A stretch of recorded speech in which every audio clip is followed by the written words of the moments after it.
Père, nous te remercions pour la parole. C'est merveilleux pour moi, Seigneur, que pour chaque problème que nous rencontrons, la réponse est dans ta parole, chacun d'entre eux. Et clairement, si nous voulons vivre de la façon dont tu nous guides, nous n'aurons pas de stress.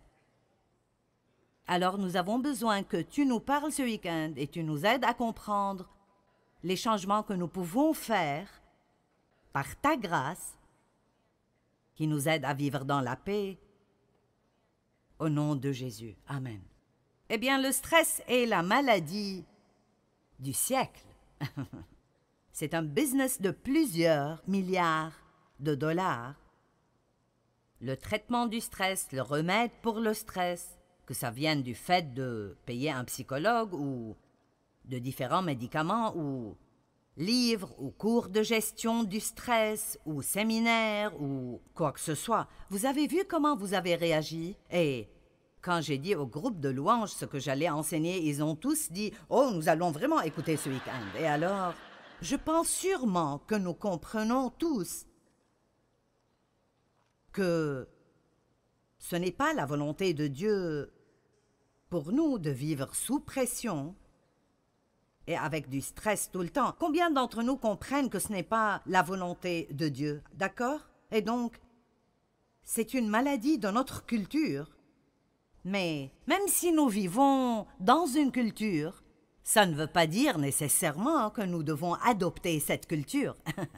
Écoutez ce que je dis. Autrement, nous finirons par faire des excuses pour tout. C'est la façon dont le monde est aujourd'hui. Mais cela n'a pas besoin d'être la façon dont votre monde est. Amen. Je vais demander cela de nouveau. Juste parce que c'est la façon dont votre monde est aujourd'hui, ça ne veut pas dire que ça doit être la façon dont votre monde est, ou la façon dont mon monde est. Et je peux vous dire si quelque chose changera dans vos vies ou dans ma vie, alors nous devrons prendre la responsabilité de le changer. Maintenant, la première chose que nous faisons dans toute situation est d'aller vers Dieu. Mais je pense que nous nous perdons entre ce que Dieu fera et ce qu'il nous rendra capables de faire. Vous voyez, nous prenons part avec Dieu. Nous sommes des partenaires de Dieu. Et je pense vraiment que beaucoup de fois, les gens pensent que la prière est juste faire que Dieu répare tout cela. Alors que je ne fais juste rien, ou je continue même de faire les mêmes choses stupides que je fais déjà. Mais maintenant, je m'attends à ce que Dieu se débarrasse en quelque sorte de la récolte que je sème dans ma propre vie. Est-ce que vous comprenez? Et alors, quand vous priez, vous devez ouvrir vos oreilles pour écouter ce que Dieu vous dira concernant quelles sont les causes de vos problèmes. Maintenant, parfois il n'y a rien que nous puissions faire, et si c'est le cas, alors Dieu vient et fait tout. Mais souvent, la racine de votre problème est que nous vivons juste avec un manque de connaissance et dans ce que la Bible appelle l'ignorance. Nous ne marchons pas dans la sagesse, nous faisons des choses parce que c'est juste la culture dans laquelle nous vivons, et c'est ce que tout le monde fait, et donc nous faisons cela. Mais nous devons retourner à la parole de Dieu tout le temps, retourner à la parole de Dieu, et les proverbes sont pleins de sagesse. Retournons à la parole de Dieu et prenons un engagement de ne pas vivre d'après ce qui arrive autour de nous, mais de prendre des décisions d'après la direction du Saint-Esprit. Combien croient que si nous sommes tous dirigés par l'Esprit, nous aurons des vies plutôt paisibles? D'accord. Donc, je n'ai pas de baguette magique que je remuerai au-dessus de vous pour que tout votre stress disparaisse. Et personne d'autre non plus, en fait. Je pense que parfois, quand les gens vont à des cours de gestion du stress ou de conseils, je ne pense pas qu'ils vont souvent avec cette pensée « je suis prêt à faire un changement ». Ils pensent plutôt « je veux que quelqu'un résolve mon problème ». Et nous devons nous arrêter ici une minute où toute cette chose sera inutile. Je ne peux pas résoudre vos problèmes, et Dieu non plus, si vous ne faites pas ce que Dieu vous dit de faire, ou faites ce que Dieu vous dit de ne pas faire. Je veux que vous compreniez ceci, parce que c'est venu à moi vraiment fortement, que la prière n'est pas « maintenant Dieu va réparer tout cela ».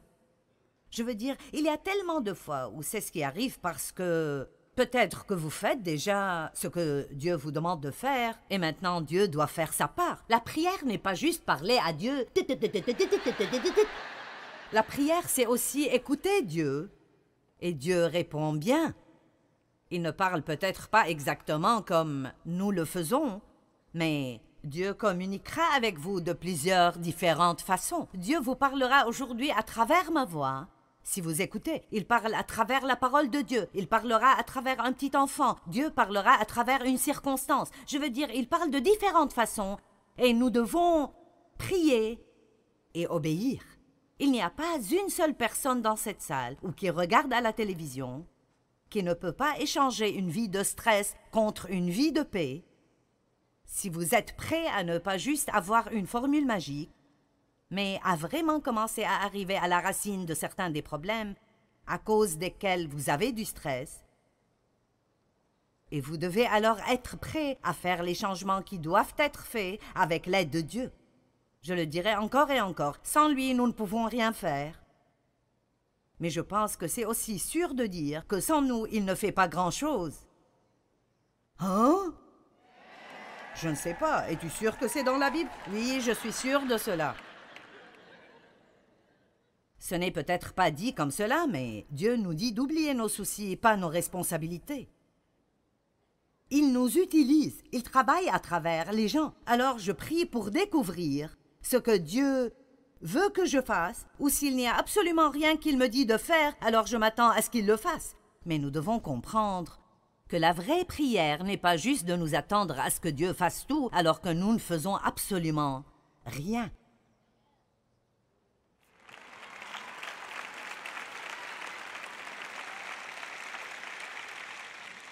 Le stress est tout autour de nous, et il y a peu de chances qu'il diminue. Donc, quelles sont nos options? J'ai essayé pendant de longues périodes de temps de changer tout autour de moi. Et c'est peut-être là où vous êtes maintenant. Eh bien, si tu arrêtes de faire ça, j'aurai la paix. Et si tu arrêtes de faire ça, j'aurai la paix. Et si tu commences à faire ceci, alors j'aurai la paix. Si j'avais plus d'argent ou si j'avais un meilleur patron, j'aurais la paix. Et c'était toujours quelque chose d'extérieur. Allons maintenant. C'était toujours quelque chose d'extérieur qui était la raison pour laquelle je n'avais pas de paix. Et vraiment, ça nous ramène en arrière jusqu'au jardin d'Éden, le blâme. La femme que tu m'as donnée, elle me l'a donnée.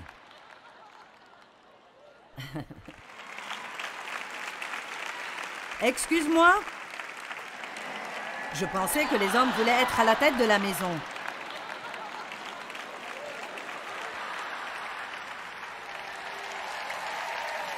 Quoi, à propos d'être à la tête du jardin, il faut commencer comme il faut.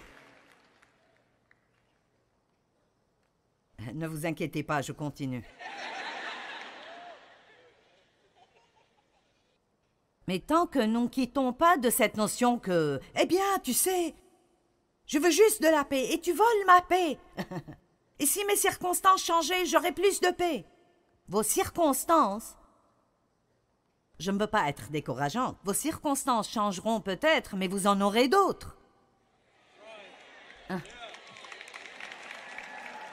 Je veux dire, c'est vrai, vous savez, vraiment, celles que vous avez s'en iront. Quelque chose d'autre viendra. Nous devons juste apprendre comment être dans le monde, mais ne pas agir comme lui. Donc, le stress est tout autour de nous. Il n'est pas prêt de diminuer, donc quelles sont nos options? Eh bien, nous n'en avons que deux d'après ce que je perçois. Continuer à être stressé jusqu'à ce que nous craquions. C'est une option et, tristement, je sais que certains de vous prendront cette option. Ou vous pouvez apprendre à ne pas être affecté par le stress en l'empêchant de venir en vous. Ce qui est autour de nous n'a pas besoin d'entrer en nous. Amen. La paix a été définie comme étant un cœur calme. Et mon Dieu, j'aime cela. un cœur calme. Jésus était entouré par des situations stressantes, rejeté par sa famille et ses amis. Certains passent par cela maintenant. Vous laissez cela vous stresser. Accusé d'être vil, accusé de faire quelque chose ou avoir une sorte de motif méchant qui n'est pas vrai à votre propos du tout. Les fausses accusations peuvent nous stresser. Nous voulons convaincre tout le monde que nous sommes bons. Remarquez que Jésus n'a jamais essayé de faire cela. Ses disciples avaient besoin de beaucoup de corrections. Il les édifiait pour le travail de porter l'Évangile au monde et ils avaient une période très courte pour faire cela. Parfois, tous les gens autour de nous qui ne font pas ce qu'ils devraient faire peuvent vraiment nous stresser. Je dois toujours te dire quoi faire, à chaque fois, constamment. Et puis quand je te le dis, tu ne peux pas le faire. Des foules énormes le suivaient partout. Et ils voulaient tous des miracles, des guérisons et être aidés d'une certaine façon. Vous savez, j'ai même dit, tous ceux qui viennent vers moi veulent quelque chose. Certaines des mamans, vous vous sentez ainsi. Votre mari veut quelque chose, les enfants veulent quelque chose, puis vos parents vous appellent et ils veulent quelque chose. Et puis votre belle-mère veut quelque chose, et c'est juste que tout le monde veut quelque chose de vous et vous n'avez plus rien à donner. Combien d'entre vous ressentent ceci? Mais vous voyez, Jésus, bien qu'il soit là pour les gens, il avait des limites. Et nous allons parler des limites plus demain soir. Vous savez, si vous ne voulez pas que le chien des voisins fasse ses besoins dans votre jardin, alors mettez une barrière.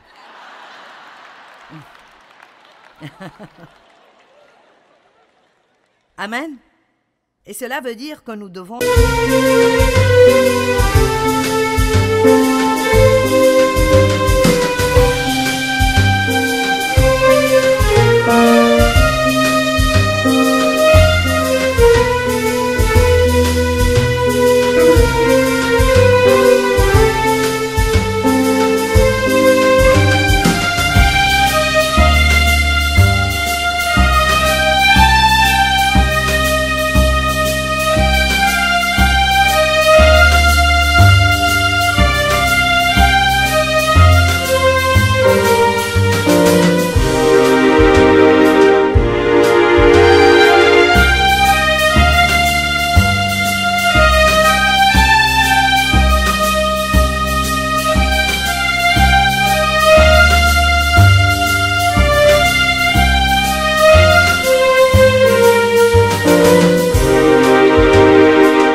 des barrières autour de nos vies et dire « Tu peux t'approcher comme ça, mais tu ne peux pas venir plus près. »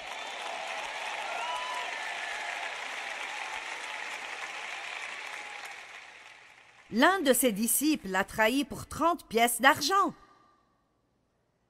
Pierre a même nié qu'il le connaissait à un moment critique dans sa vie et Pierre était l'un de ses bons amis proches. Il s'occupait mentalement et émotionnellement continuellement de savoir et d'être conscient de la souffrance qu'il allait devoir endurer sur la croix. Wow! Quelle journée stressante! Et quand même, au milieu de tout cela, il nous donne Jean 14, 27. « Je vous laisse la paix. C'est ma propre paix que je vous donne et que je vous lègue. Je ne vous donne pas comme le monde donne. Que votre cœur ne se trouble point et ne s'alarme point. Cessez de vous permettre d'être agité et perturbé et ne vous permettez pas d'être effrayé et intimidé et peureux et mal à l'aise. Maintenant, ceci prouve le point que j'essayais de transmettre au départ. Dieu veut toujours que nous venions à lui dans la prière et il est toujours prêt à faire ce que nous ne pouvons pas faire. Il est un Dieu qui fait des miracles. Mais nous voyons ici, honnêtement, que si je vais croire cela, alors je n'ai pas besoin de prier pour la paix parce que j'ai déjà la paix. Je ne l'utilise juste pas. C'est ce qu'il a dit. Je vous laisse ma paix. Si nous sommes nés de nouveau, nous avons le prince de la paix qui vit à l'intérieur de nous. Donc, très profondément, si vous pensez à une masse d'eau et une tempête vient au-dessus de cette eau, vous allez voir des ondes et des vagues et une perturbation à la surface. Mais au fond, c'est juste aussi calme que ça peut l'être. C'est pour cela que la paix est décrite comme un cœur calme. Toutes sortes de choses peuvent arriver autour de nous, mais si nous maintenons une communication avec Dieu et nous continuons à lui faire confiance, nous pouvons toujours avoir sa paix. Cela ne veut pas dire que nous devons aimer la circonstance ou que ça ne fait pas mal. Mais ça veut dire que nous pouvons avoir ce genre spécial de paix. La paix que le monde offre est une paix qui marche seulement quand les circonstances nous conviennent. Mais Jésus nous a donné quelque chose qui est de loin supérieur à cela. Il nous donne une paix qui est vraiment la meilleure façon dont je pourrais le dire et que c'est une paix qui n'a pas de sens. C'est une paix irrationnelle. En d'autres termes, je ne sais pas comment j'ai la paix. Vous vous sentez embarrassé de dire à quiconque que vous avez la paix parce qu'ils penseront que vous êtes juste en train d'être hyper religieux ou quelque chose, mais vous pouvez honnêtement avoir la paix dans les circonstances les plus difficiles si vous avez vraiment une relation profonde avec Dieu. Et je vous le dis, je pense que nous avons besoin de plus d'enseignements plus profonds. Amen. Je pensais à cela cette semaine alors que je pensais à plusieurs choses différentes et comment il y a des années, il y avait en fait des conférences appelées « conférences de la vie plus profonde ». Et nous avons besoin de plus de cela. Dans Luc 5, Jésus a dit « Allez là où l'eau est profonde et préparez-vous pour une quantité ». Donc nous avons besoin d'apprendre comment vivre d'après nos cœurs et d'après nos esprits et pas juste continuer à réagir d'après tout ce qui arrive autour de nous. « Eh bien, je ne sais pas comment faire cela. Continue à prêcher, ma sœur. » D'accord, eh bien, quelle valeur donnez-vous à la paix? Vous n'allez pas recevoir beaucoup de cela si vous ne décidez pas que cette paix est probablement l'une des choses les plus précieuses que vous avez. L'amour de Dieu est là-haut, tout au sommet. La grâce de Dieu est géniale. Mais je vous le dis, cette paix, mince, c'est si important. Laissez-moi vous poser une question. Pourquoi sortiriez-vous même du lit si vous devez sortir du lit et être gêné toute la journée?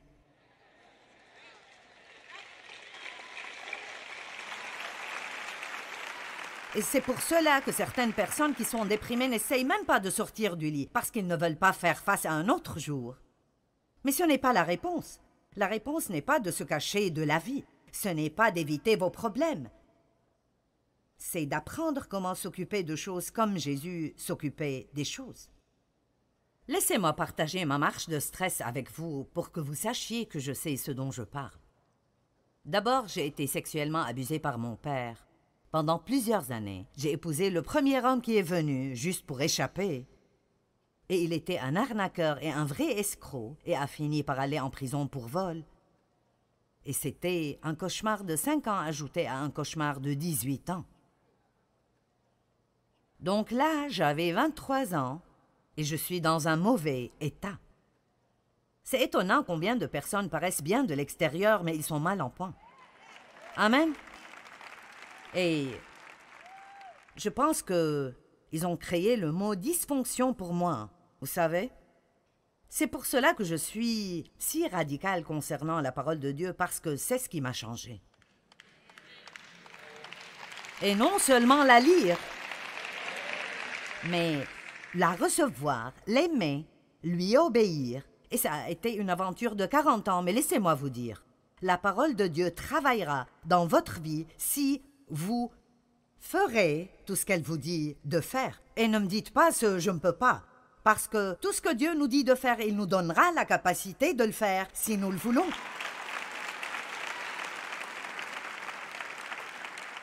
Donc je m'inquiétais, j'étais pleine de peur, j'étais en colère, je n'étais pas assurée. En résumé, je ne me sentais pas bien à mon égard. Donc j'ai essayé de trouver de la valeur dans mon travail et dans l'accomplissement. Donc j'ai travaillé jusqu'à la mort. Est-ce que vous êtes passé par là? Amen. J'avais des problèmes physiques à cause de tout le stress. J'ai créé des problèmes dans toutes mes relations personnelles parce que j'étais surchargée tout le temps. Savez-vous que si vous êtes stressé tout le temps, vous n'êtes pas facile à côtoyer? Point final, fin de la conversation. J'étais même une chrétienne dans le ministère à plein temps et j'avais toujours tous ces problèmes. Être sauvé ne garantit pas que vous n'aurez pas ces problèmes. Parce que non seulement notre esprit doit être racheté, ce qui arrive à la nouvelle naissance, mais notre âme doit être sauvée. Et c'est votre pensée, votre volonté et vos émotions. C'est comment vous pensez, comment vous réagissez, les décisions que nous prenons. Et c'est pour cela que j'aime Jacques 1, 21 qui dit « Recevez la parole de Dieu avec humilité, car elle contient la puissance de sauver votre âme. » Donc, alors que je partage la parole avec vous, votre âme est en train d'être renouvelée. Cela veut dire que votre pensée change alors que vous vous asseyez ici. Vous allez changer la façon dont vous pensez à certaines choses. Et si vous changez la façon dont vous pensez, ça changera la façon dont vous parlez. Et quand vous changez la façon dont vous pensez et dont vous parlez, ça commencera à changer votre attitude. Et puis cela changera votre comportement. Et puis tout d'un coup, tout ce qui est dehors ne peut plus vous contrôler.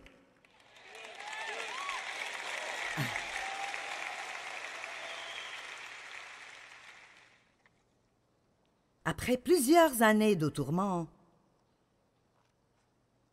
j'ai finalement décidé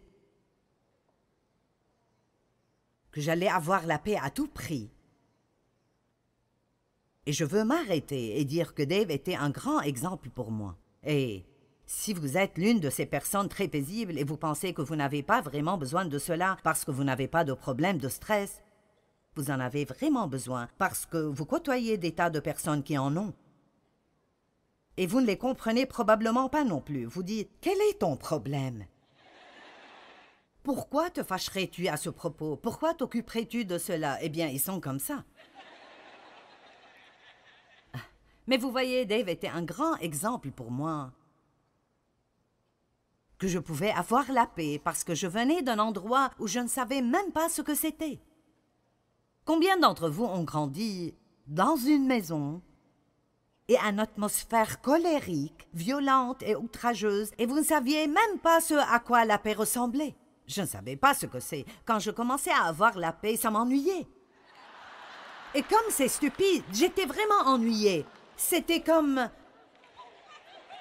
Honnêtement, si je n'étais pas fâchée et je n'avais rien qui m'inquiétait et je n'étais pas en colère contre rien, je ne savais pas quoi faire de moi-même. Et je ne plaisante pas. Je me souviens de m'asseoir dans un fauteuil à bascule en pensant « c'est ennuyant ».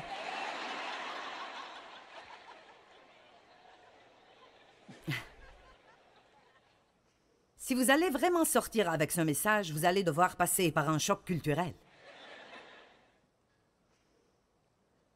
J'ai décidé que si Dave pouvait l'avoir, je pouvais l'avoir.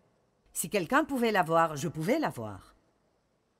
Alors j'ai pris une décision, et si je ne fais rien ce soir d'autre que de vous amener au point de prendre une décision, je veux que vous preniez une décision que quoi que ça demande, allez, quoi que ça demande, je veux que ceci tombe en vous comme une pierre. Quoi qu'il arrive, je vais avoir la paix.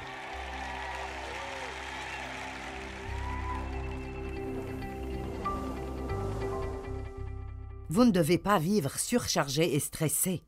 Vous pouvez en fait prendre le défi de faire tout ce qu'il faut pour avoir la paix.